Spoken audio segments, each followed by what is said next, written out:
Sir আমাদের সিনেমার ইনি হবেন ডিরেক্টর, হ্যাঁ হ্যাঁ আর ইনি হলেন রাইটার। রাইটার বাবু, আমার সিনেমার লোকেশন গ্রাম এবং টাউন দুটোই থাকবো, আর হিরোইন একজনেই হবে, আর হিরো দুটো হলে কোনো অসুবিধা নেই। রাইটার বাবু, আচ্ছা, আমার হিরোইন গ্রামে থাকা অবস্থায় আপনাদের ট্রেডিশনাল ড্রেস পরিধান করবে, আবার টাউনে শর্ট, মানে আপনি তো আর বুঝতে পারছেন। ওকে স্যার, আপনি যেনেকৈ বিচাৰিছে তেনেকৈয়ে হ'ব। ডিরেক্টর বাবু, সব আর্টিস্ট আপনি ঠিক করবেন, কিন্তু হিরোইন আমার রুচি মতে হবে। ডিরেক্টর বাবু দেখুন তো, ইনার সঙ্গে আপনার কন্ট্যাক্ট আছে কিনা?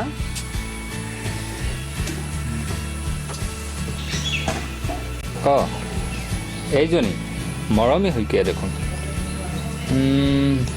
কিন্তু বৰ্তমান ই বহুত কামত ব্যস্ত, সময় দিব পাৰেনে নাই।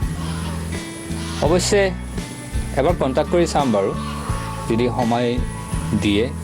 ঠিক আছে, আপনি এখনে ফোনে কন্ট্যাক্ট কৰতে পাৰেন, আৰ যদি হয় বিকেলবেলা এখানে আসতে বলুন। ৰ'ব, মই এতিয়াই কণ্টেক্ট কৰি চাইছোঁ।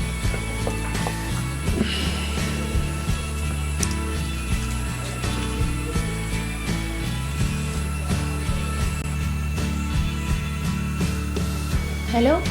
হেল্ল', অঁ মৰমী নহয় জানো? হয়, পিছে আপুনি বা কোনে কৈছে? অঁ মই দেৱজিতে কৈছোঁ। অঁ দাদা কওকচোন।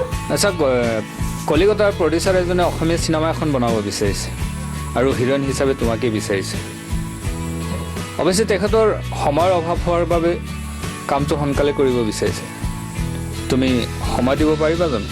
বাহিৰৰ মানুহ এজনে যদি আমাৰ অসমীয়া চিনেমা কৰিবৰ কাৰণে আগবাঢ়ি আহিছে, সেইটোতো আমাৰ বাবে গৌৰৱৰ কথা। আপুনি চিন্তা নকৰিব, মই ৰেডি আছোঁ। ঠিক আছে, মই এড্ৰেছটো মেছেজ কৰি তোমাক পঠিয়াই দিছোঁ, ৰ'বা। তুমি আবেলি ইয়ালৈ আহি গ'লে হ'ল। অ'কে, হ'ব দিয়ক, মই ৰাখিছোঁ।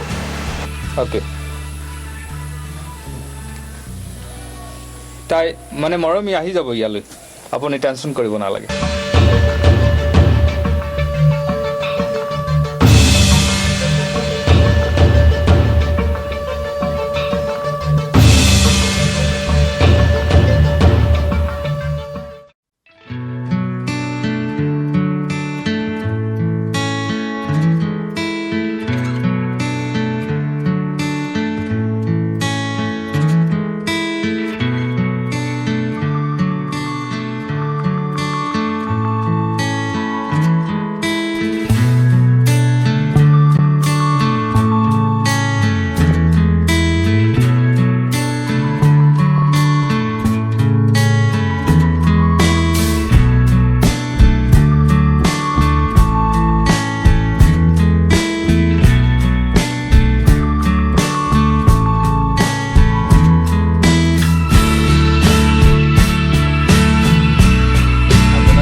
মৰমী, এখেতে হ'ল এই কলিকতাৰ প্ৰডিউচাৰজন, আৰু এখেত হ'ল এখেতৰ ছেক্ৰেটাৰী, আৰু এখেতকতো চিনিয়ে পোৱা, অসমৰ এখন বিখ্যাত ৰাইটাৰ।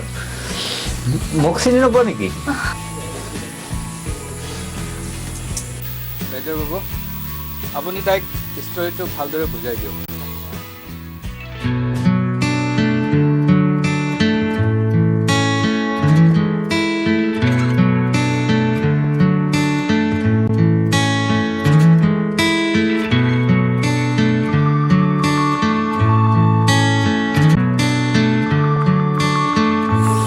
ষ্টৰিটো ধুনীয়া লাগিছে, পিছে শ্বুটিং কেতিয়া ষ্টাৰ্ট কৰিব? আমি নেক্সট উইকৰ পৰা আৰম্ভ কৰিম বুলি ভাবি আছোঁ। কিবা তোমাৰ অসুবিধা হ'ব নেকি? প্ৰব্লেম একো নাই, কেৱল কেইদিনমান আগত জনালে হ'ল। বাকী ডাইৰেক্টৰবিলাকক জনাব লাগিব মোৰ শ্বুটিংটো পষ্টপন কৰিবলৈ। হ'ব বাৰু, এইটো কাৰণে তুমি চিন্তা কৰিব নালাগে, আমি 2 দিনৰ ভিতৰতে জনাই দিম। অ'কে, হ'ব তেন্তে। ঠিক আছে, তুমি এতিয়া ছেক্ৰেটাৰীৰ সৈতে যোৱা, এগ্ৰিমেণ্টটো কৰি লোৱা। আৰু কিবা এটা এডভান্স লৈ লোৱাবি ঠিক আছে। আসুন madam.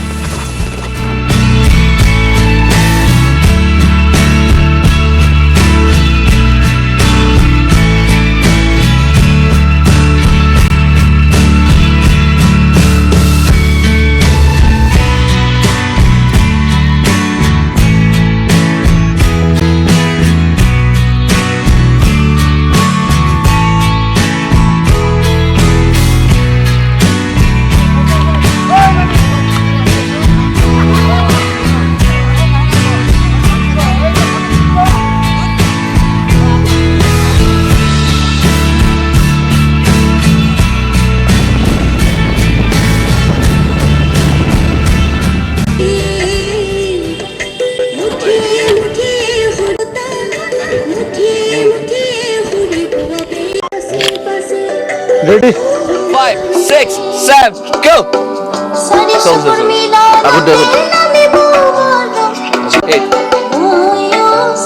Bongko semua. Guard. Down. Lahirnya gusi aha ponok. Thaka. Oh my god. Good. Ini ya, maka.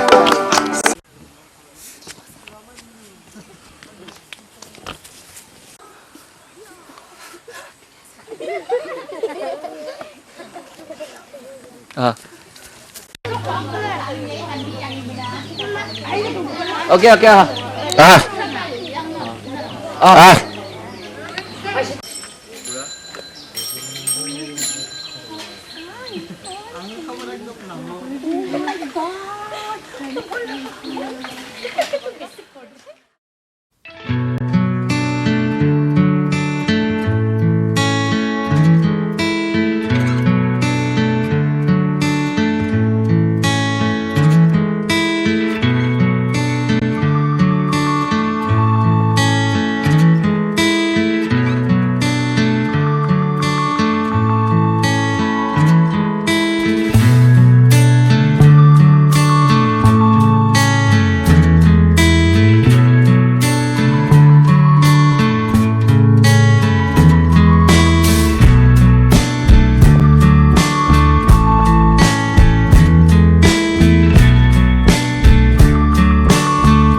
দেখে আর কত সময় নষ্ট করব। তা তো দেখছি, অনেক চেষ্টা করলাম কিন্তু ফল পাচ্ছি না। আজ রাতটা হিরোইনকে এখানে রেখে দিন স্যার, তবে তো কিছু একটা করতে পারবে।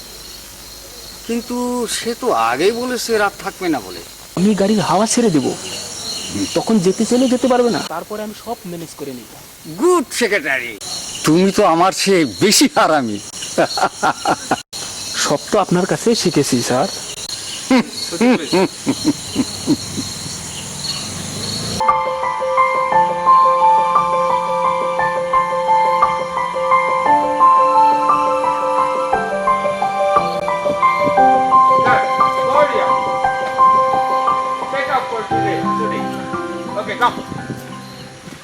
সেক্রেটারি, গাড়ি রেডি করো আর সবাইকে যাওয়ার ব্যবস্থা করে দাও। স্যার, চাকায় পাম দেখছি না, আমাদের স্পার টাইপটাও নেই। আজ রাত আমাদের বুঝি এখানে কাটাতে হবে। মই থাকিব নোৱাৰিম ছাৰ, কিবা এটা উপায় কৰি মোক ঘৰলৈ যোৱাৰ ব্যৱস্থা কৰক। এত রাত্রে গাড়ি ছাড়া কি করে যাবে? তোমার জন্য আমি এক্সট্রা রুমের ব্যবস্থা করে দেব, হবে? কিন্তু একো নহয় মৰমী, আমি যিহেতু সকলোৱে ইয়াত থাকিবই লাগিব, তুমি কথাটো ফোনযোগে ঘৰত জনাই দিয়া। কাইলৈ তোমাৰ শ্বুট নাৰাখো দিয়া, ৰেষ্ট কৰিব পাৰিবা। ঠিক আছে, তেন্তে মই ফোন এটা কৰি ঘৰত জনাই দিম।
Yes, I am okay.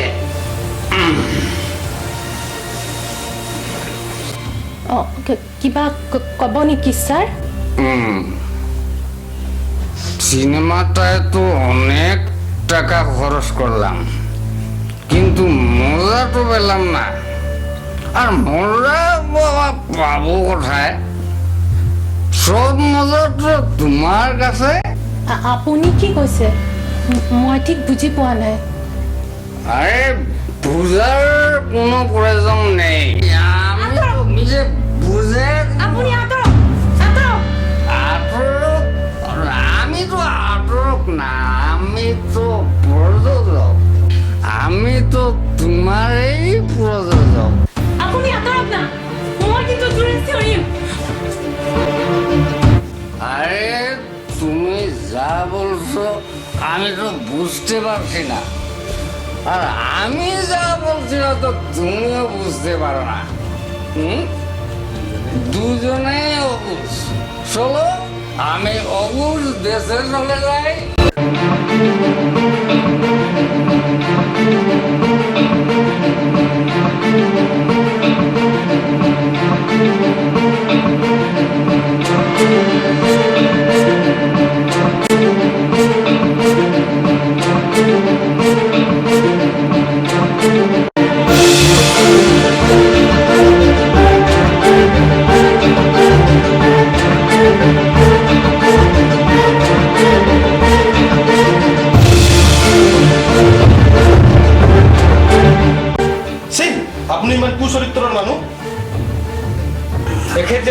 প্ৰকৃতিৰ মানুহ মই প্ৰথম দিনাই গম পাইছিলোঁ।